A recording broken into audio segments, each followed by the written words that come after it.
From Illinois Public Media, this is an election 2024 update. I'm Brian Mackey. It has been a relatively quiet night in Illinois politics, at least from a statewide perspective. There were no major statewide elections this year. Both U.S. senators are midterm, as are top state officials like governor and attorney general. We're going to take this update to talk through what we know so far and what is still ahead in our state election results. Going from the top of the ticket, Vice President Kamala Harris is projected to win Illinois' 19 electoral votes. No surprise there. She currently leads former President Donald Trump by about 9 points, with 75% of the vote in. Moving down the ballot to the Congress, we have calls in 14 of 17 U.S. House races, but no upsets so far. Democratic Representative Robin Kelly has been reelected in the 2nd District, which stretches from Chicago to Danville. She's leading her Republican challenger, Ashley Ramos, by almost 47 percentage points. Meanwhile, Republican Congressman Mike Bost will serve another term for the 12th District in southern Illinois.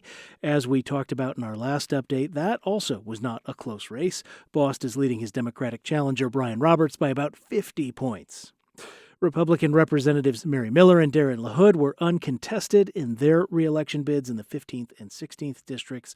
The other called races are incumbent Democrats re-elected in the Chicago area. We are still waiting for a call in the 13th District, where incumbent Democratic Congresswoman Nikki Budzinski is up against Republican Joshua Lloyd.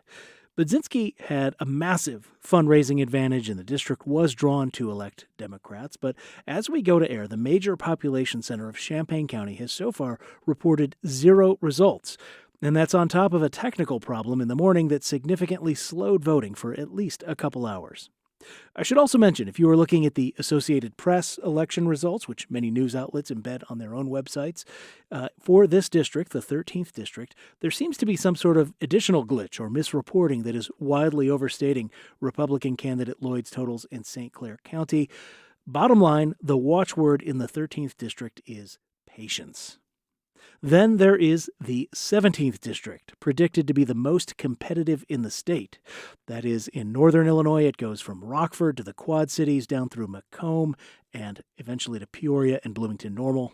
Democratic freshman Representative Eric Sorensen is leading the Republican candidate, former Judge Joe McGraw, by about 7 points, but that is with just 67% of the vote in and no formal call yet there.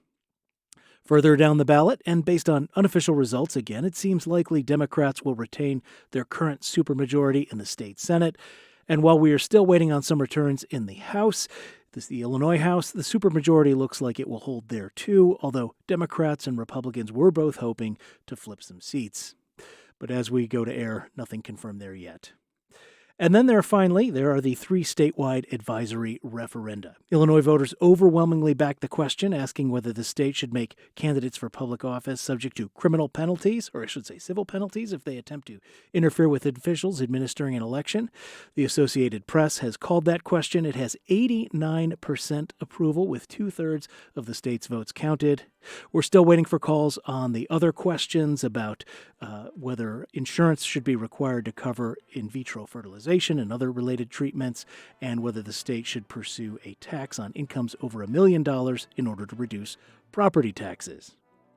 You can tune in to Morning Edition tomorrow for more local results. This is Illinois Public Media. I'm Brian Mackey.